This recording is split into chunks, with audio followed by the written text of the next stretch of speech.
1938년에 하버드 대학교에서 아주 긴 연구를 시작하게 됩니다.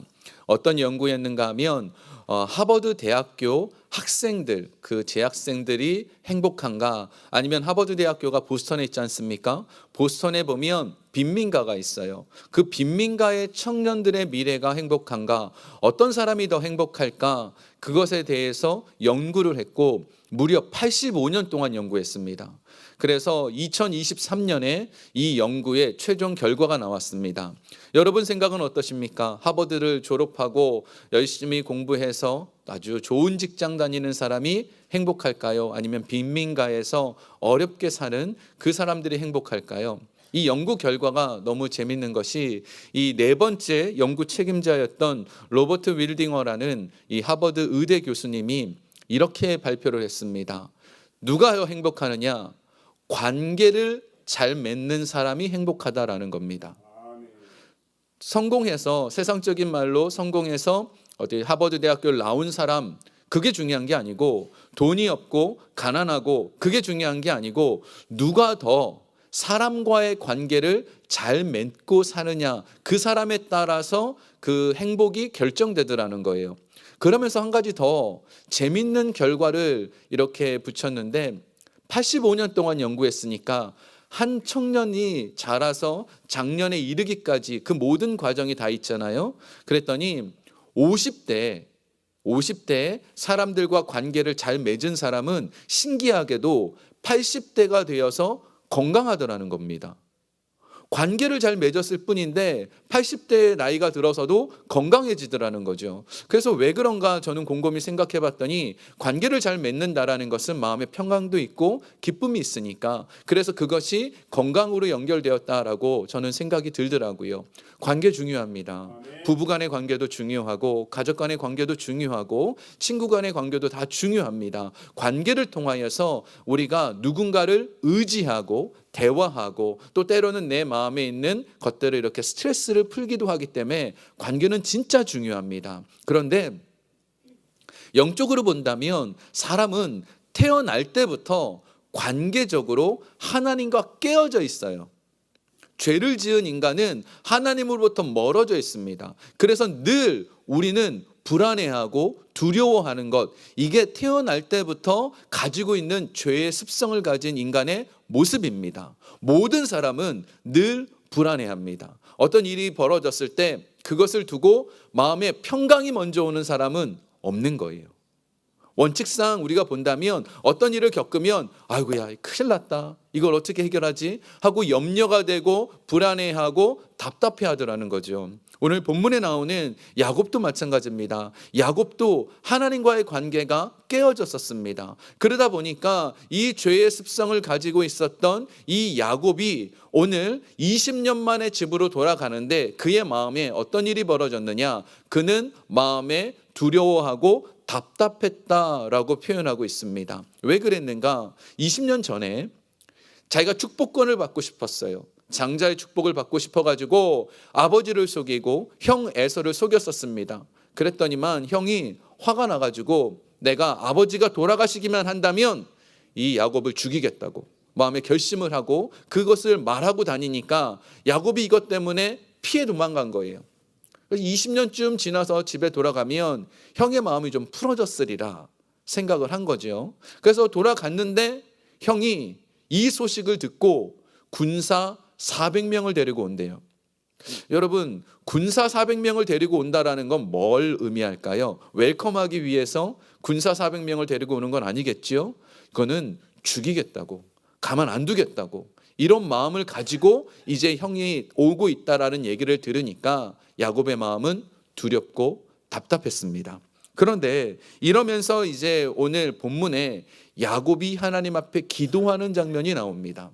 근데 이 기도가 구약성경 전체에서 가장 감동적인 기도이기도 하고, 구약성경 전체에서 예수 믿는 우리가 아주 쫓아가야 될 기도입니다.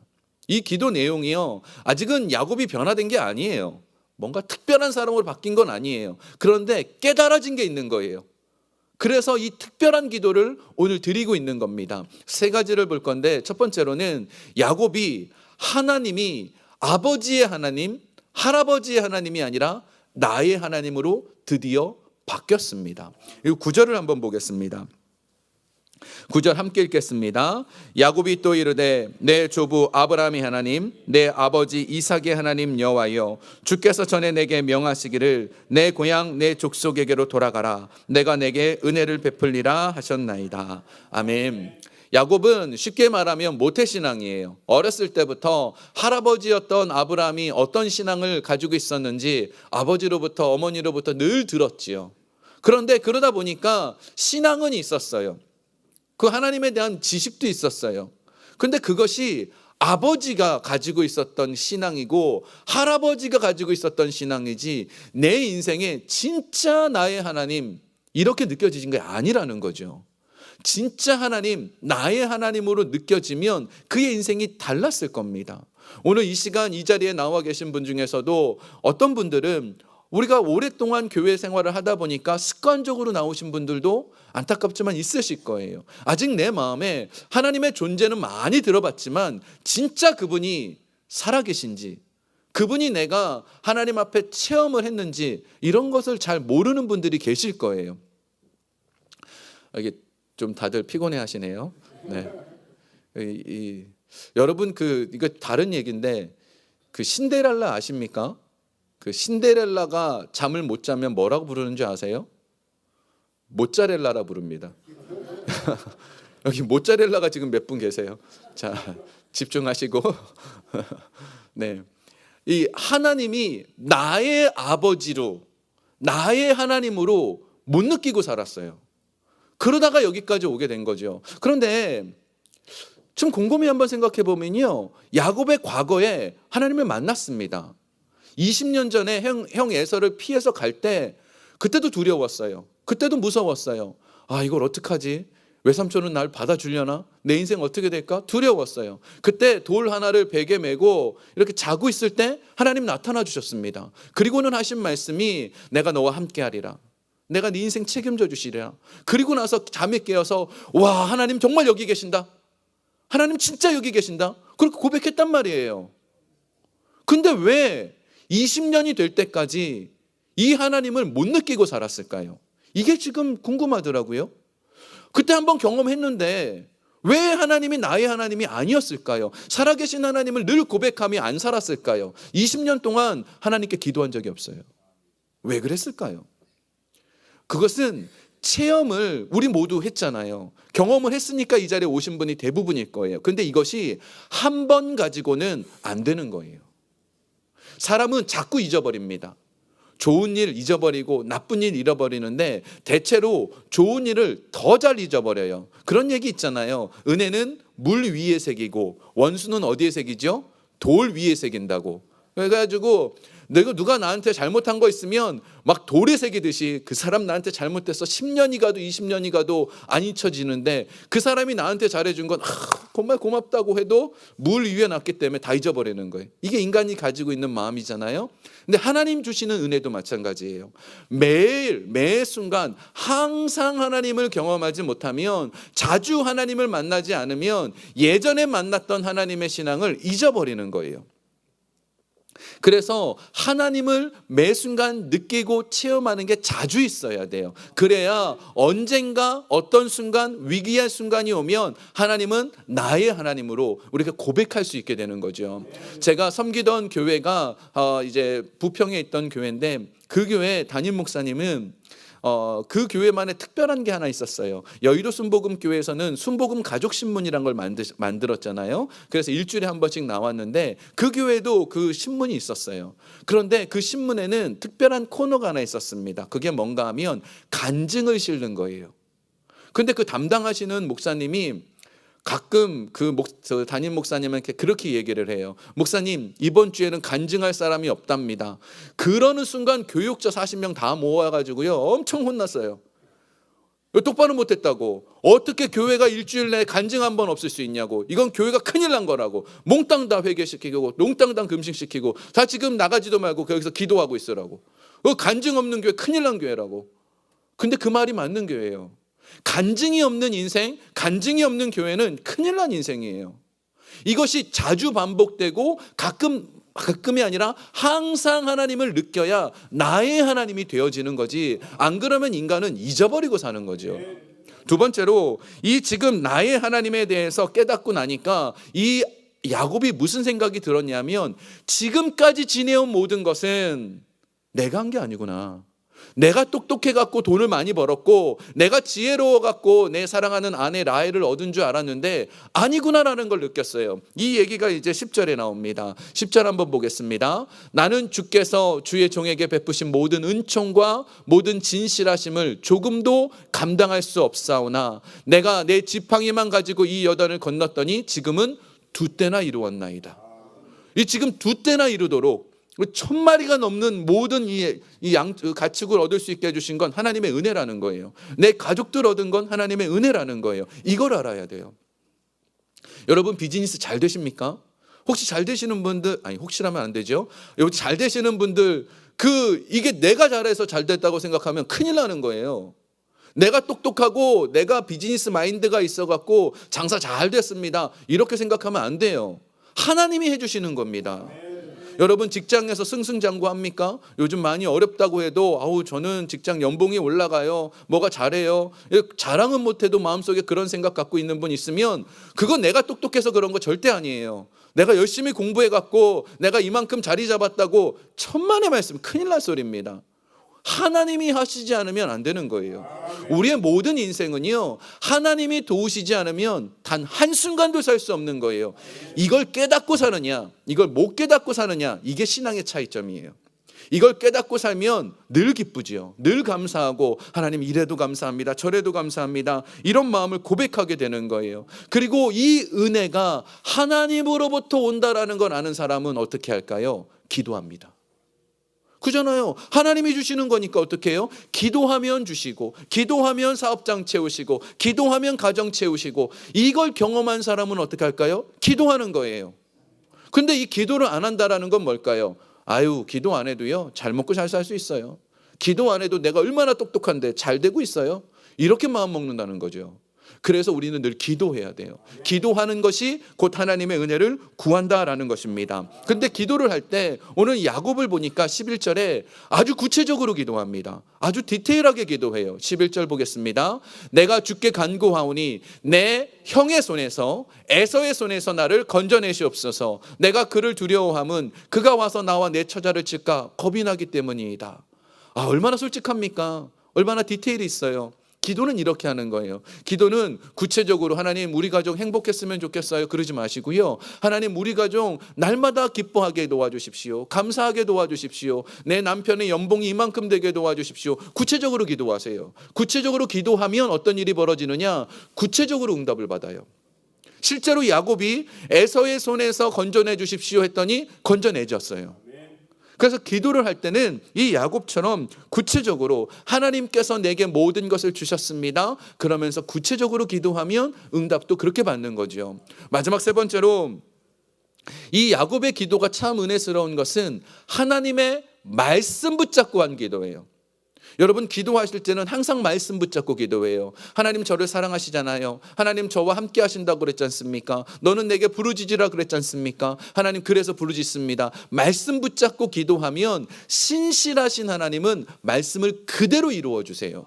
이 성경은 구약 신약이라 부르지요. 그래서 이 구약은 오래전에 주신 약속, 신약은 새로 내게 주신 약속이에요. 그래서 성경 전체에 있는 약속을 붙잡고 기도하는데 그 약속이 뭐냐? 하나님은 나를 사랑하신다는 겁니다. 마틴 루터가 이런 얘기를 했어요. 성경의 전체를 어디를 찔러도 예수 그리스도의 피가 나온다고. 성경 전체 어디를 봐도요, 창세기 1장 1절부터 요한계시록 맨 끝까지 모든 내용은 다 하나님의 사랑입니다. 하나님은 우리를 사랑하신다는 뜻이에요. 하나님이 우리를 사랑하신다라는 걸 알면 그 말씀 붙잡고 기도하면 두려움이 없는 거지요. 염려가 안 생기는 거예요. 하나님이 나와 함께 하시는데 내가 왜 두려워하고 왜 염려하겠습니까? 그래서 죄악 속에 사는 모든 인간은 예수님께서 나를 사랑하신다, 예수님이 날 위해 십자가를 지셨다라는 그것을 믿으면서 기도하는 것, 이 야곱의 기도가 이런 내용입니다. 자, 그런데 오늘 이 본문에서요, 가장 중요한 부분이 하나 있어요. 그게 뭔가 하면 야곱이 이렇게 기도했습니다. 야곱이 하나님이 나의 하나님이십니다. 하나님 지금까지 채우신 것 하나님의 은혜입니다. 하나님 말씀 붙잡고 기도합니다. 라고 기도하는데, 그렇게 기도했더니 하나님이 보호하셨습니다. 라고 하면 말이 좀 부드럽지요. 내가 열심히 기도했더니 하나님께서 나를 이렇게 보호하셨습니다. 이러면 말이 좀 부드러운데, 오늘 본문의 구조는 그렇게 안 돼 있어요. 32장 1절과 2절에 보면 하나님의 군대를 먼저 야곱이 만납니다. 이 군대의 이름을 야곱이 지어요. 우와, 내가 하나님의 군대를 봤다. 마하나임 하고 이름을 짓습니다. 그런데 그 마하나임의 하나님을 먼저 만났음에도 불구하고 야곱은 두려워하고 있어요. 이 마하나임이 무슨 뜻인가 하면 보호하심이란 뜻입니다. 하나님께서 군대를 보내서 나를 보호하신다라는 것을 먼저 본 거예요. 1절과 2절 한번 보겠습니다. 모짜렐라 되지 맙시다. 자, 1절 2절 함께 읽겠습니다. 야곱이 길을 가는데 하나님의 사자들이 그를 만난지라. 야곱이 그들을 볼 때 이르기를 이는 하나님의 군대라 하고 그 땅 이름을 마하나임이라 하였더니. 아멘. 이 마하나임의 말에 한 가지 의미가 더 있는데, 두 개의 군대란 뜻이에요. 두 개의 군대. 두 개의 군대가 나를 보호하고 있는데, 앞에서 나를 인도하시고 뒤에서 나를 보호하시는 거예요. 다시 말해서 나의 인생에 앞에서 먼저 가주시고 뒤에서 나를 이끌어 주시는 거죠. 이걸 봤어요. 그러면 야곱의 마음에 와, 하나님은 나와 함께 하시는구나. 이젠 두려워할 필요가 없어 해야 되는데, 그 어려운 일을 겪었음에도 불구하고 이게 안 생각나는 거예요. 여기 계신 분들은 이미 마하나임의 군대를, 하나님의 군대를 경험했습니다. 그리고 알고 있습니다. 그 아멘 하신 분들한테 한번 물어볼게요. 근데 왜 염려하세요? 왜 문제가 생기면 걱정부터 할까요? 이걸 어떻게 하지? 왜 이런 마음이 들까요? 이게 우리의 약함인 거죠. 이게 약함인 거예요. 하나님께서 우리와 함께 하시는 것은요, 야곱에게만 임하는 게 아니에요. 이 마하나임의 군대는 야곱에게만 준 게 아니에요. 야곱이 하나님 앞에 한 게 뭐 있습니까? 제대로 제사를 한번 드렸습니까? 하나님을 사랑한다고 제대로 고백한 적이 있습니까? 2때나 이루게 했더니 하나님 이렇게 큰 때를 주셔서 너무나 감사합니다. 그렇게 먼저 기도한 적이 없잖아요. 20년 만에 사랑하는 아내 얻어서 좋습니다. 감사합니다. 기도한 적 없어요. 그럼에도 불구하고 어떻다고요? 성경은 우리를 사랑하신다니까요. 사랑하셔서 아이고 이 철부지가 그것도 모르지만 그럼에도 불구하고 내가 너를 보호한다는 거죠. 이 마하나임의 보호하심은요, 야곱 같은 사람에게도 있는데 왜 우리에게 없겠냐는 거죠. 지금 우리의 인생 속에서 마하나임의 이 보호하심은 여전히 있습니다. 여전히 여러분의 인생 속에 붙잡으십니다. 우리가 할 일은 무엇일까요? 그 하나님을 믿는 겁니다. 하나님 나와 함께 하시는구나, 나를 지키시는구나, 나를 보호하시는구나 믿는 거예요. 근데 그런 마음이 들 수 있지요. 안 느껴지는데요. 제가 힘든데 하나님이 아무 일도 안 하시던데요. 이럴 때가 있어요. 내가 열심히 기도했는데 응답이 없던데요. 내가 지금 몸이 아픈데 응답 못 받았는데요. 이럴 때 있어요. 근데요, 야곱이 20년 동안 외삼촌 라반의 집에서 고생했습니다. 그죠? 고생할 때 하나님이 진짜 보호하신다면 외삼촌 라반의 꿈에 나타나셔요. 하나님이 나타나셔서 야, 너 야곱 건드리지 마라. 너 그만 좀 괴롭혀라. 그러면 이 라반이 무서워가지고 안 그랬을 거 아니에요. 아우 야, 내가 뭐 하나님이 너와 함께 계시니까 너 하고 싶은 대로 해. 그랬을 거 아니에요. 실제로 그렇게 하신 적이 있어요. 아브라함이 자기 아내를 누이라고 속이고 애굽 땅에 내려갔습니다. 애굽 왕 바로가 보기에 그때 이제 그 사라의 나이가 70세였거든요. 70세 얼마나 꽃다우십니까? 그 70세 된 사라의 모습을 보고 너무 아름다워서, 진짜로요, 너무 아름다워서 아내로 삼으려고 그랬어요. 그랬더니만 이 애굽 왕 바로의 꿈에 하나님 나타나셔서 건들지 말라고, 절대로 하지 말라고, 얘 이 특별한 사람이라고. 그래갖고 바로가 무서워갖고 잔뜩 재물 주면서 돌아가라고, 내 근처 오지 말라고 그랬잖아요. 아니 라반한테는 왜 안 하셨냐고요. 왜 우리한테는 그렇게 안 하시냐고요. 마하나임 보호하신다더니만 보호 안 하시네. 저 사람만 사랑하고 난 안 사랑하고. 왜 그런 마음이 드냐고요. 그런데요, 하나님의 개입하심은 진짜 위급할 때 개입하세요. 진짜 중대한 순간에 개입하시는 거예요. 지금 중요하지 않고 견딜만 하면 그냥 두세요. 지금 이 야곱이 20년 동안 외삼촌 밑에서 고생을 해야 그가 성장이 있기 때문에 그냥 두셨습니다. 그냥 둬도 되는 거예요. 우리 인생 속에 하나님이 아직 아무 일도 안 한다면 견딜만 한 거예요. 참을만 한 거예요. 괜찮은 거예요. 예수님께서 풍랑 만난 제자가 있었습니다. 제자들이 배를 타고 건너가는데 큰 풍랑을 만났어요. 그 대부분의 그 제자들의, 예수님의 제자들의 그 직업이 어부잖아요. 밤새도록 해보려고 그랬는데 안 됐어요. 그래서 이제 그냥 큰일 났다. 이제 모든 것을 포기하는 순간 예수님이 어떻게 하셨지요? 풍랑이 있는 물 위를 걸어오셨어요. 물 위를 걸으면서 나는 물 위를 걸을 줄 아는 사람이다. 나는 놀라운 메시아다. 이거 보여주려고 하시는 것이 아니고 지금 상황이 급박했기 때문에 다음 항구 때까지 기다린 게 아니라 물 위를 걸어오셔서 풍랑을 잠잠하게 하셨어요. 지금 위급한 상황이니까. 하나님이 개입하신다라는 건 위급할 때, 지금도 위급한 상황이거든요. 마하나임의 군대를 보여준 건 이 에서가 진짜 죽이러 오기 때문에 보호하시는 필요가 있기 때문이었어요. 그래서 하나님은 필요하면 개입하십니다.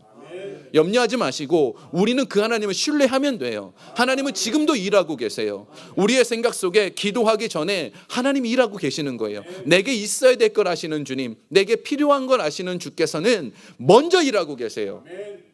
그래서 우리 삶 속에 걱정하지 말고 하나님은 나를 사랑하신다, 나를 붙잡고 계신다, 이 마음을 늘 품고 살 필요가 있는 거죠. 제가 이 얘기만 하고 설교를 마치려고 합니다. 제가 섬기던 20년쯤 전에 섬기던 교회에 청년들이 한 250명쯤 되었을 때 오늘 이런 비슷한 설교를 한번 한 적이 있어요. 하나님께서 우리를 보호하신다, 그 성령님께서는 우리를 사랑하신다 라고 말씀한 적이 있습니다. 그러면서 나눴던 말씀이 이사야 51장입니다. 이사야 51장에 보면 이런 말씀이 있습니다. 이사야 51장 자막 좀 보여주세요. 이르시되 너희를 위로하는 자는 나 곧 나이니라. 너는 어떠한 자이기에 죽을 사람을 두려워하며 풀같이 될 사람의 아들을 두려워하느냐. 이게 무슨 말인가? 쉬운 성경으로 보면 조금 더 잘 보여집니다. 내가 바로 너희를 위로하는 하나님이다. 죽을 수밖에 없는 인간을 어찌하여 너희는 두려워하느냐? 풀처럼 쓰러져 갈 인간을 왜 무서워하느냐? 하나님 하시는 말씀이 나는 너희에게 위로의 하나님이 되어줄 건데 사람을 두려워하지 말라는 거예요. 환경을 두려워하지 말라는 거예요. 여기 지금 위로의 하나님이라고 돼 있지요. 구약의 위로의 하나님은 신약에는 이 똑같은 말이 보혜사라고 부릅니다. 어디서 들어보셨지요? 성령님의 닉네임입니다. 보혜사, 위로자, 우리를 변호해 주는 분, 이런 뜻이 있습니다. 위로의 하나님, 저 위로의 하나님은 지금 이 순간 어떤 하나님으로 나타나느냐? 성령 하나님께서 우리와 함께 하십니다. 성령님께서 지금 이 순간 우리 눈에 보이지 않지만 마하나임의 군대가 되어서 여러분의 인생을 책임져 주십니다. 여러분의 가정도 책임져 주시고 여러분의 필요함도 채워 주십니다. 그렇게 설교를 하고 내일 아침에 출근할 때 그 청년들한테 얘기했습니다. 주변을 한번 보라고. 영적으로 주변을 보면 성령 하나님께서 함께하는 게 느껴질 거라고 그랬습니다. 근데 갑자기 그 월요일 날 아침에 7시가 됐는데 문자가 계속 오는 거예요. 7시부터 9시까지 문자가 막 오는 거예요. 그 무슨 일인가 하고 봤더니 청년들이 처음에는 그냥 장난치듯이 그냥 그 목사님이 그러셨으니까 하고 휙 돌아봤대요. 근데 어떤 청년이 휙 돌아봤는데 하나님이 계시더라는 거예요. 하나님이 느껴지는 거예요. 성령 하나님께서는 나와 함께 계셨구나. 출근을 못 하고 있대요. 눈물이 나갖고 하나님 나와 함께 하시는구나. 이 두려움이 없어지더라고요. 그때부터 이 청년들의 신앙이 변화가 되기 시작했어요. 왜 그랬을까요? 하나님이 나와 함께 하시는 게 느껴졌으니까. 두렵지 않은 겁니다. 무섭지 않은 거예요. 성령님께서는 우리 눈에 보이지 않지만 우리와 함께 하십니다. 위로자 되어주셔서 여러분의 마음을 헤아려 주십니다. 여러분 두렵지요. 요즘 정말 두려운 일이 많은 시기입니다. 염려가 많은 시기예요. 내 건강의 문제도, 물질의 문제도, 자녀의 문제도 많은 것이 걱정이 될 수 있습니다. 그런데 하나님의 자녀는 두려워하면 안 돼요. 염려하면 안 돼요. 왜냐하면 위로자 되시는 성령님께서 저와 여러분 가운데 오늘도 함께 하시기 때문입니다.